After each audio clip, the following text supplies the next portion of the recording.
Boa, rapaziada. Tudo certinho aí, senhoras e senhores? Na manhã do gato? Tudo bom? Bom, deixa eu ajeitar aqui então. Bora lá então, vacilão. Seguinte, meus queridos. A gente hoje vai continuar trampando sobre a proclamação da República, beleza? Na maior tranquilidade, sossegado. Se tudo der certo, a gente consegue terminar o nosso roteiro 2 hoje, a explicação, beleza?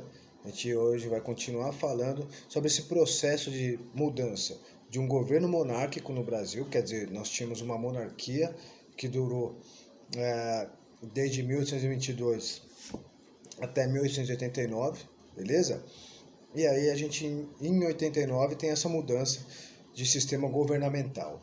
A monarquia brasileira deixa de existir, a gente deixa de ter um governante, um governo centralizado no poder do rei e passa a ter um governo, então, republicano, baseado, então, numa divisão de poderes e centralizado, vamos dizer assim, no presidente. Certo? Tranquilo? Na manhã? Mas é nós que tá. Aí, não esquece de colocar, por favor, seu nominho, quem dá uma olhada nesse vídeo, nos comentários do grupo do Facebook, não é do YouTube não, pregão. Firmeza total?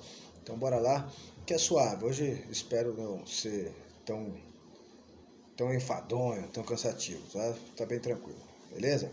Então se liga, presta atenção que agora é nóis. Larga esse celular aí e bora lá. Bom, se você estiver vendo o celular, usando o celular para ver o vídeo, não larga não, tá bom? Então, senhoras e senhores, a partir de agora, pau no gato. Então é o seguinte, a gente viu que o Dom Pedro II, ele tinha 3 apoios, né? Os militares, a igreja e os fazendeiros. Os militares, eles eram quem protegiam o governo, dizemos assim, né? Era o uso da força governamental, então o rei precisava dos militares. E os militares brasileiros vão mudar completamente de autoentendimento, quer dizer, os militares vão se ver de forma muito diferente após a Guerra do Paraguai. Os militares brasileiros voltam na Guerra do Paraguai com uma imagem de si completamente diferente. Os militares brasileiros voltam da Guerra do Paraguai se observando como uma parte muito importante do governo. E claro que era, beleza? Só que tinha uma coisa, eles queriam participar. Eles se entendem como uma parte muito importante, mas agora eles queriam ser ouvidos, certo? E aí começa essa tradição no Brasil dos militares quererem se envolver em política.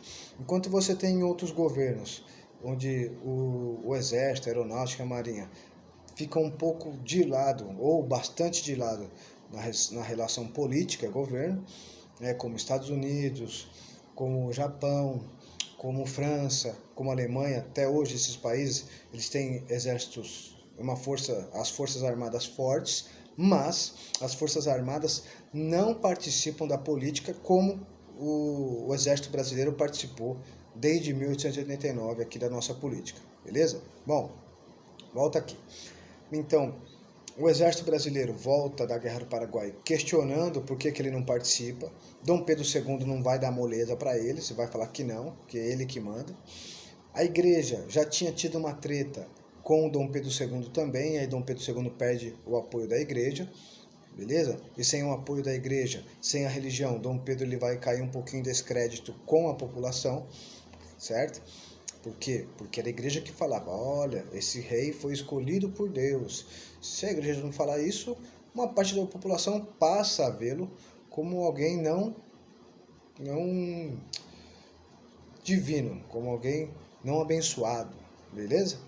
E sem os militares e sem a igreja, sobra quem? Sobram os fazendeiros. E qual que era a função dos fazendeiros para o governo de Dom Pedro II? Dinheiro, pagar imposto. Lembrando que a economia brasileira naquela época era baseada no café, beleza? Tudo bem? Até aí sem novidades, né? Tá ótimo. Bom, os fazendeiros vão deixar de apoiar Dom Pedro II a partir do momento que ele... Melhorou, hein? Que ele... Não é ele não, na verdade. A filha dele, o governo dele, decreta o fim da escravidão no Brasil, certo? A Lei Áurea, de 13 de maio de 1888, vai decretar o fim da escravidão. Ótimo, lindo, maravilhoso. Mas a gente conversou no outro vídeo. O Brasil foi o último país do mundo ocidental a acabar com a escravidão de origem africana, certo? Quer dizer, sustentou até onde pôde. Esse governo que libertou os escravos segurou até onde aguentou, certo? Porque a pressão de fora, a pressão de outros países e a pressão de dentro do Brasil também era muito grande. Enquanto o governo pôde, segurou. E a princesa Isabel segurou também até onde pôde, enquanto ela estava governando no lugar do pai, já que o pai estava na Europa doente. Coitado, Dom Pedro II estava meio zoado, estava fazendo tratamento. Tá ótimo. Com o fim da escravidão, os fazendeiros se acham traídos pelo governo. Por quê? Porque, libertou os escravos, irmão. Os escravos eram propriedade dos fazendeiros, beleza? Claro que não eram propriedade, a gente entende isso, mas era como os fazendeiros tentaram explicar a sua insatisfação. Falaram, não, você não pode libertar os meus escravos, eles são meus. Inclusive, os fazendeiros vão exigir um pagamento de indenização do governo, certo? O governo não paga, e aí os fazendeiros vão ficar mais mordidos ainda. Bom, os militares vão pressionar o Dom Pedro II para que haja uma participação maior na política. Então, os militares querem participar da política. Os fazendeiros querem dinheiro porque libertou os escravos. Esses dois grupos, então, insatisfeitos com o governo, vão unir forças, beleza?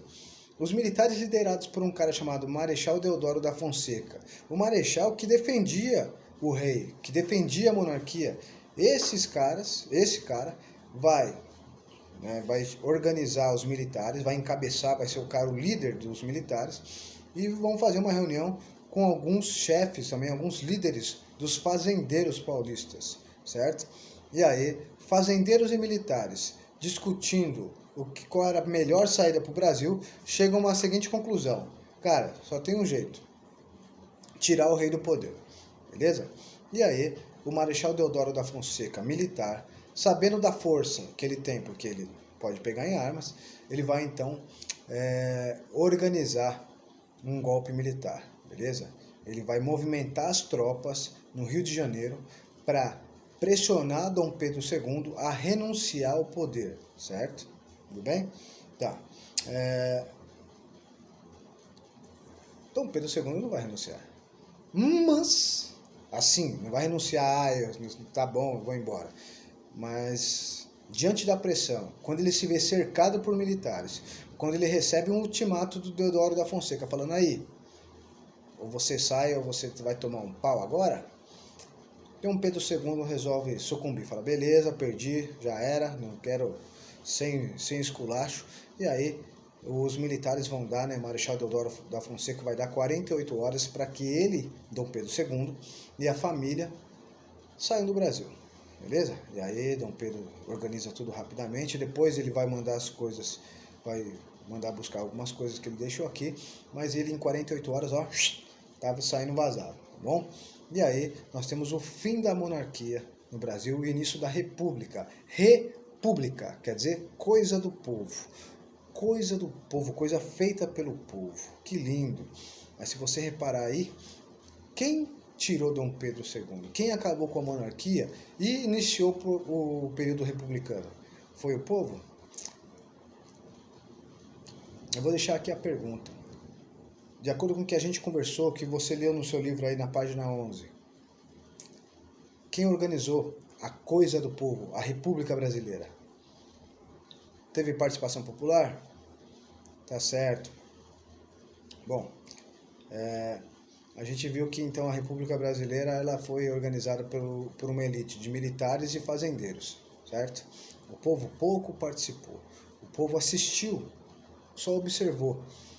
O povo participou de uma forma, uma luta aqui, outra ali, mas na organização do movimento, na organização desse novo período, pouca coisa. Por isso alguns críticos dessa república falam que o Brasil não tinha um povo, o Brasil tinha um público. Por quê? O que faz o público? O público só assiste, só vê. E é mais ou menos isso que o Aristides Lobo, que é um jornalista da época bastante crítico, falou. O povo brasileiro não participou dessa república, dessa coisa do povo. O povo brasileiro só viu militares e fazendeiros organizarem uma coisa que eles diziam ser do povo. militares e fazendeiros organizaram um novo sistema governamental onde o povo quase não aparece, beleza? Isso é uma crítica legal, uma coisa construtiva. Se você analisar aí, pode ser, de repente. Cabe a argumentação. Você acha que não? Então, vamos trocar ideia. Só que tem que trocar ideia baseada em... Não adianta falar eu acho. Eu acho não. Você tem que analisar aí quais autores você leu, onde você viu, qual livro. Beleza? A história se faz assim. Não é com achismo. Eu acho que não. De acordo com quais autores? Qual a sua linha de raciocínio? Beleza? O que a gente viu, por exemplo, aqui, quando a gente está conversando, é que militares e fazendeiros descontentes com o governo de Dom Pedro II espirraram, mano. E aí o Dom Pedro II já era, foi embora. E o povo continuou lá, trabalhando, pagando imposto. Os escravos estão livres agora. Ó, o escravão tá livre, tá ótimo, mas e aí? O escravo tá liberado? É assim? Liberou os escravos e agora ele consegue emprego, ele consegue casa, ele consegue tudo. Terreno. Essa é uma questão também para se levantar. Bom, mas voltemos aqui. Começa então a fase da República Brasileira. A primeira república, a República Velha, ou a República do Café com Leite, como é conhecida aí. Então, essa primeira fase da República, ela vai de 1889 até 1930. Então, ela tem 41 anos, certo? Beleza. De 1889 até 1930, essa primeira república, ou República Velha, ou República do Café com Leite, ela é dividida também em 2 períodos, tá bom? Tudo bem? Então, esses 41 anos de República Velha podem ser divididos em 2 períodos. De 1889 até 1894, quem governou o Brasil foram 2 presidentes militares. Portanto, em alusão aos militares, para tentar diferenciar, esse período de 1889 até 1894 é conhecido como República da Espada. Beleza? Tudo bem? Ótimo.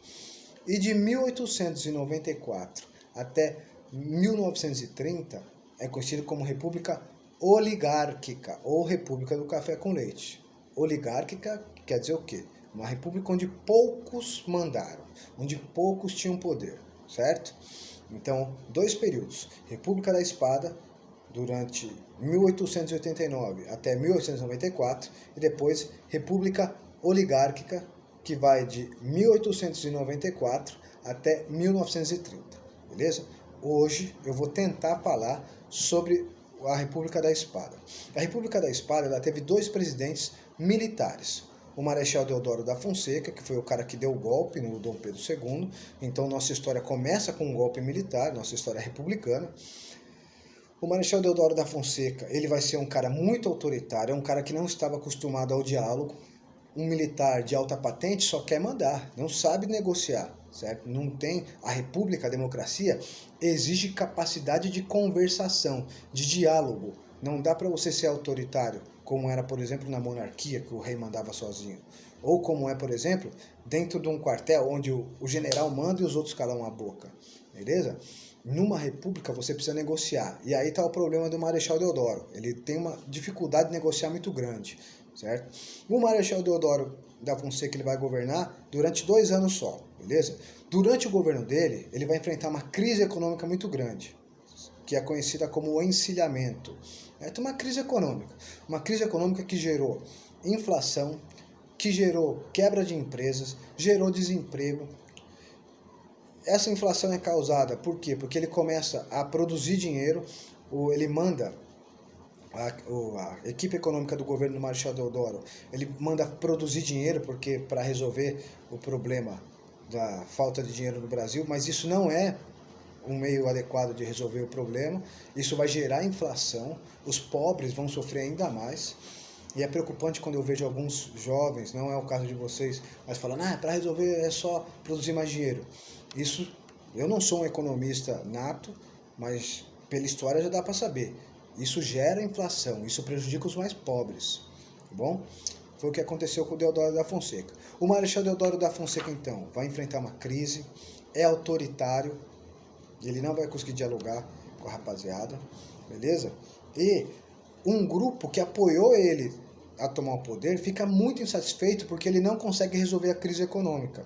Os fazendeiros paulistas principalmente, os fazendeiros de São Paulo, os cafeicultores, que são teoricamente o grupo mais poderoso economicamente do Brasil, estão muito descontentes com o governo de Deodoro da Fonseca, beleza? O Deodoro, então, ele não vai conseguir agradar quase ninguém, ele vai enfrentar, inclusive, uma resistência da Marinha. A Marinha vai ameaçar bombardear o Rio de Janeiro. Nós vamos, então, ter um conflito, quase um conflito dentro do Brasil, uma guerra civil, que é a primeira revolta da Armada, certo? Os caras ameaçam bombardear o Rio de Janeiro, mas não bombardeiam, beleza? Eles acabam segurando um pouquinho, porque o Marechal Deodoro da Fonseca renuncia. Ele fica no poder então só 2 anos. O Marechal Deodoro fala, ó, beleza, não precisa tirar, tô saindo fora. E quem entra no governo, quem entra no poder é o vice-presidente dele, é o Floriano Peixoto. Aí você deve estar se perguntando, pô, mas esse cara, esse Marechal Deodoro da Fonseca, entrou e não fez nada de bom? Bom, a gente não pode esquecer que ele é quem tirou Dom Pedro II do poder, certo? Ele que deu o golpe, acabou com a monarquia, começou a república. Se eu tenho uma mudança de sistema governamental, eu vou ter que ter uma mudança também de leis. Se muda o sistema de governo, vai mudar também as leis. E aí que está a grande contribuição do governo do Marechal Deodoro para a nossa história, nesse momento aqui que nós estamos estudando. É sobre o governo dele que é feita a primeira Constituição republicana do Brasil, que é a Constituição de 1891, beleza? São eleitos, então, políticos, deputados, que vão discutir a primeira Constituição brasileira, beleza?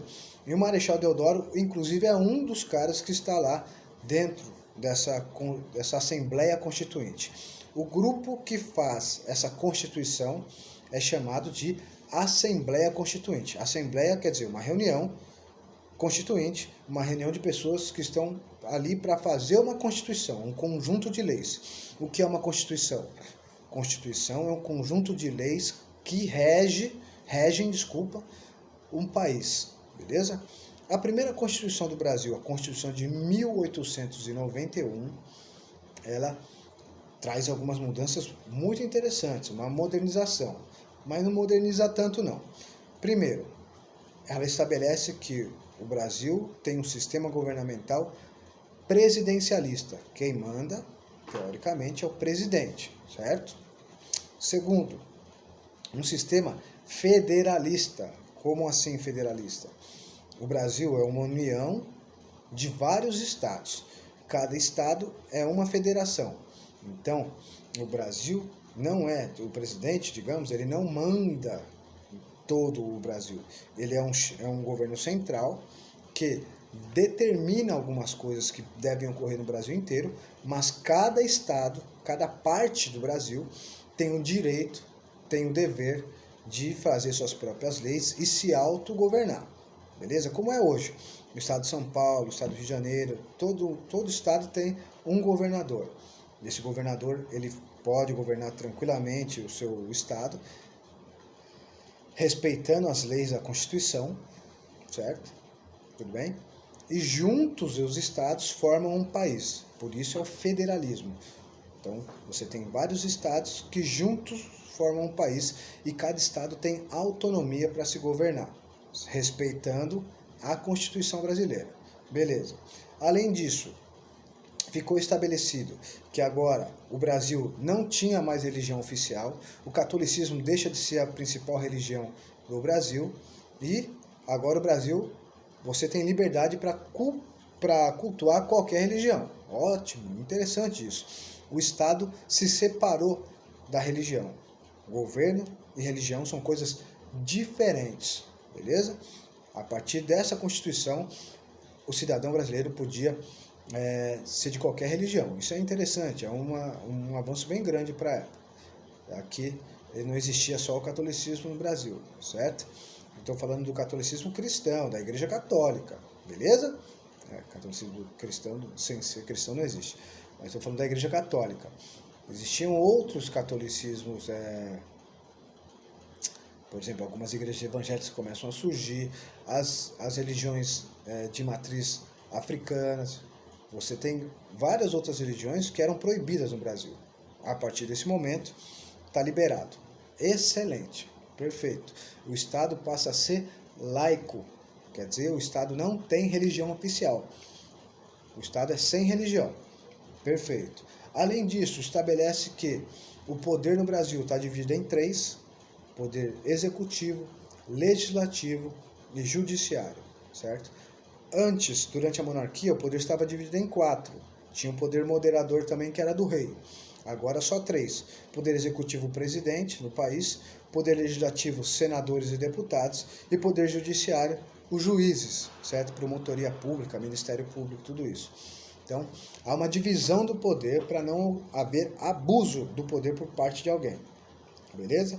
E por último, essa Constituição estabelece que agora as pessoas podiam votar. Todo mundo podia votar? Ué, é república, todo mundo vai poder votar, certo? É errado. Somente homens maiores de 21 anos, alfabetizados, e não podia ser nem soldado, soldadinho do exército, não podia votar. E nem gente ligada à igreja, de padres, monges, as pessoas que eram trabalhadores comuns dentro da igreja, também não podiam votar. Bispos podiam, arcebispo podia.